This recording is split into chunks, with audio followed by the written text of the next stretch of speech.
के शाहपुर प्रखंड में बनाही गांव में जिस बिहियां प्रखंड पड़ता है, बिहियां प्रखंड है और बनाही गांव में जिस तरह की किसानों के साथ घटना हुआ है, जन स्वराज पार्टी आदरणीय प्रशांत किशोर जी बहुत ही मर्माहत हैं, बहुत ही दुखित हैं और इसीलिए उन्होंने आदरणीय प्रशांत किशोर जी ने और जन स्वराज पार्टी के प्रदेश अध्यक्ष मनोज भारती जी ने, मेरा नाम सरवर अली है मेरे नेतृत्व में, और पद्मा ओझा जी और हमारे प्रदेश के प्रवक्ता हैं दीपक कुमार जी और ये शैलजा जी हैं, अनुरानी झा जी हैं और रमेश जी हैं, उधर सौरभ जी हैं और हमारे पूरे ज़िले के सभी वरिष्ठ लीडर इस दुख के घड़ी में किसानों के साथ हैं।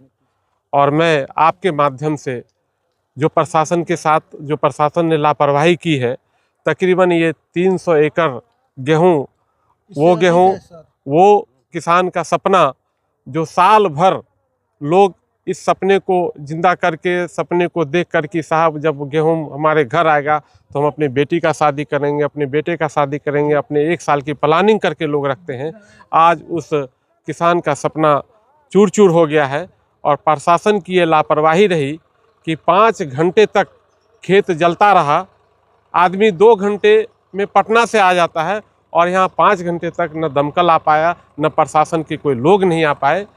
मैं आपके माध्यम से मैं प्रशासन से, सरकार से मांग करता हूँ कि आए दिन इस तरह की घटना घटती है।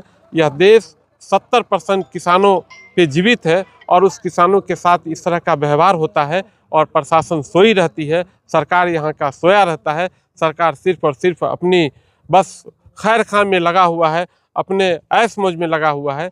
हम आपके माध्यम से यहाँ के मुख्यमंत्री, उप मुख्यमंत्री और सरकार से मैं आग्रह करना चाहता हूँ कि कम से कम किसानों का तो ख्याल रखिए, जो पूरा देश 70% किसानों पे मुनहसर है।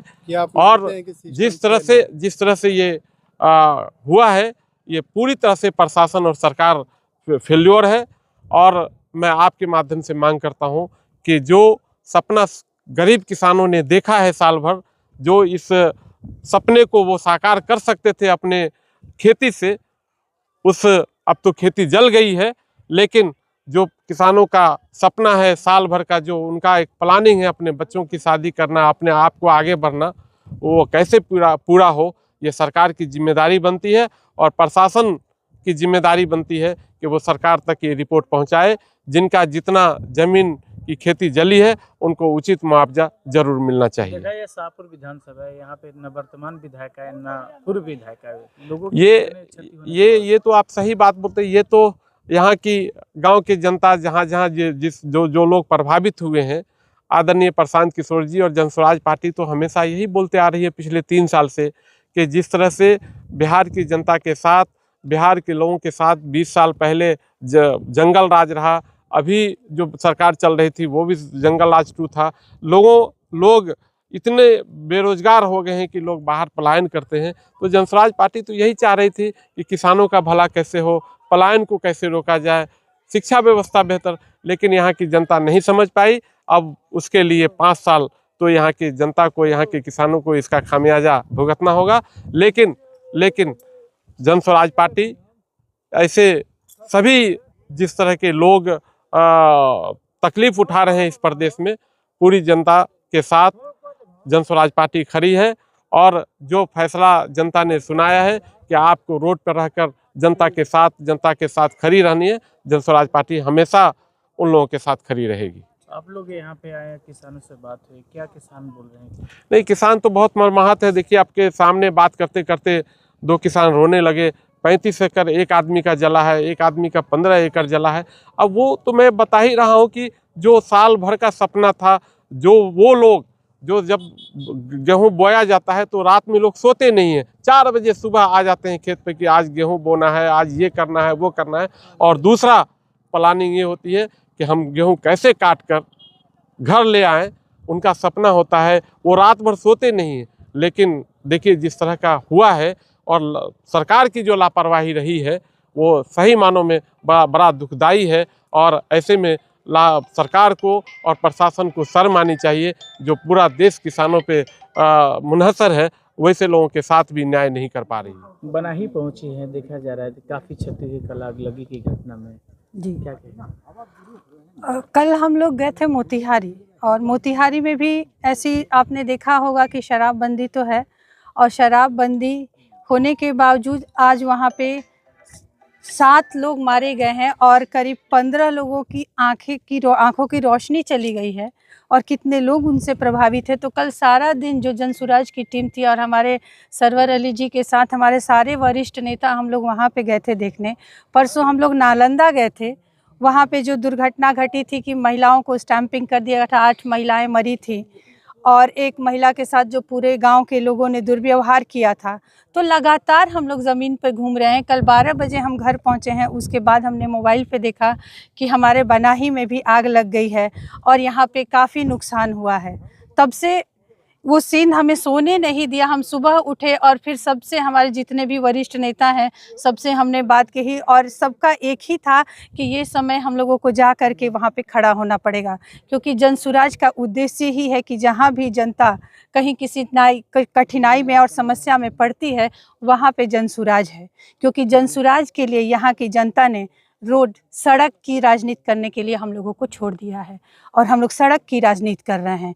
पक्ष और विपक्ष तो सदन में बैठे हुए हैं, कोई सुध नहीं ले रहा है, और हम लोग सड़क की राजनीति करते हुए, घूमते हुए, कल जहां गए थे वहां से घूम के, और आज सब लोग करीब 2-2 बजे रात तक, हमारे मीडिया कर्मी जो हैं वो घर 2 बजे पहुंचे हैं, और आज देखिए कि ये लोग यहाँ खड़े हैं। हम लोग दोपहर 2 बजे पटना से निकले हैं सब प्लान करके, और निकल के कि चलिए हमारे अपने लोग जो यहाँ पे जिन्हें हताहत हुई है, जो इस कष्ट में है, कम से कम हम लोग जाके 2 सांत्वना के शब्द तो बोले, उनके कंधे पे अपना हाथ तो रखे।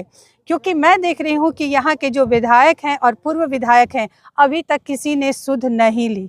उनको तो अपने से फुर्सत ही नहीं है, वो लोग तो आपस में ही लड़ने की और बदला लेने की कर रहे हैं। जनता की कहाँ सोचेंगे, और ये सोचना है जनता को। हम लोगों ने यहाँ भी 2 साल में घूम घूम कर, गाँव में, शाहपुर गांव में घूम घूम कर मैंने समझाया कि आप लोग अपने बारे में सोचिए, अपने बच्चों के बारे में सोचिए, अपने परिवार के बारे में सोचिए। खैर जो बीत गई सो बीत गई, लेकिन उसका दंड जो है, हमने जो गलती की है, जनता ने जो सोच समझकर अपने परिवार के प्रति सजग नहीं हुए, उसका भुगतान इनको भुगतने के लिए देखिए मिल रहा है। लेकिन हताहत होने की ज़रूरत नहीं है, मनोबल छोटे करने की ज़रूरत नहीं है। जनसुराज परिवार आप लोगों के साथ है और हमेशा खड़ी रहेगी। मैं सरकार से मांग करती हूँ, जैसे सर ने भी कहा कि सही मुआवजा 100% इनको मुआवजा मिलना चाहिए और जल्द से जल्द मिलना चाहिए।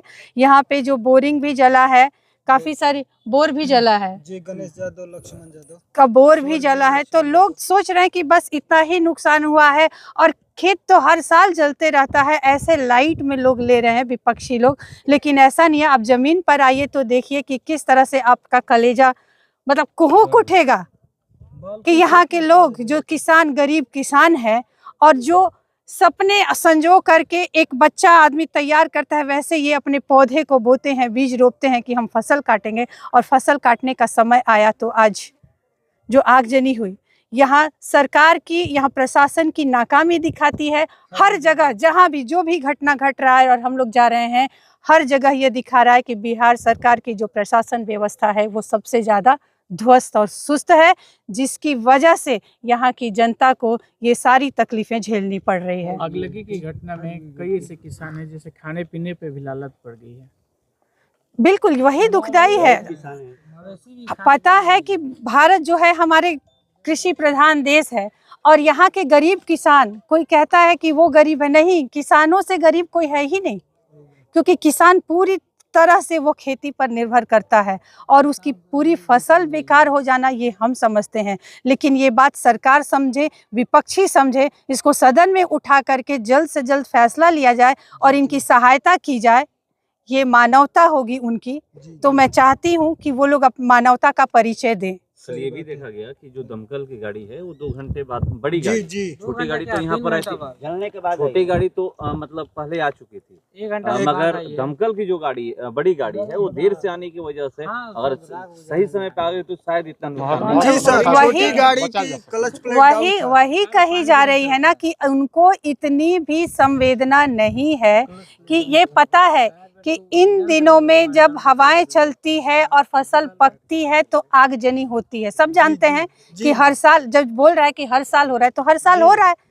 तो प्रशासन को सजग तो होना चाहिए ना कि कम से कम जो क्षेत्र है जहाँ पे कि सब फसल पकी है, और ये 3-4 महीने की बात है, तो 3-4 महीने वो इमरजेंसी के लिए तैयार नहीं हो सकते हैं कि कभी भी कहीं भी किसी भी चीज के लिए हमें कॉल आ सकता है और हम तैयार रहें, तभी जाकर आप जनता की सेवा करिएगा ना। ब्लॉक में दमकल की गाड़ी नहीं है, बड़ी गाड़ी नहीं है, छोटी गाड़ी है। छोटी गाड़ी से आग पे उतना जल्दी काबू नहीं पाया जाता है। बिल्कुल, तो यही सोचने वाली बात है ना कि कम से कम हर प्रखंड में 2-4 दमकल की गाड़ियां रखनी चाहिए कि कब किस चीज की जरूरत पड़ जाए। इमरजेंसी किसको कहा जाता है? तो जब आग पूरा जल ही जाएगा तब आ करके आप क्या करिएगा? बहुत सारे ऐसे किसान हैं जो रहत नहीं है, रेंट पे यानी मालगुजारी लेकर और मालगुजारी यहाँ पे पे लेकर। खेती किए हुए, तो क्या उनके मुआवजे को लेकर मांग कीजिएगा? हर एक के लिए मुआवजे की मांग है। जिसकी जितनी फसल बर्बाद हुई है उसको उसके हिसाब से मुआवजा मिलना चाहिए, ये हम लोग मांग कर रहे हैं 100%। एक चीज देखा जा रहा है कि रेंट पे लेकर खेती की जा रही है, लेकिन फसल जल गई उसके बाद जो जमींदार है वो आकर मुआवजे की मांग कर रहे हैं। डायरेक्ट बेनिफिशियरी उसके लिए बोलिए मैम। नहीं, तो ये जो मुझे जो लग रहा है इसका ये है कि जिसने खेती करी है भाई उसको मुआवजा मिलना चाहिए। नुकसान उसका हुआ है, मेहनत उसका मेहनत लगा है, क्योंकि उसने मुआवजे के पैसे तो दे दिए हैं। तो सही मायने में जो हकदार है उसको मुआवजा जरूर मिलना चाहिए।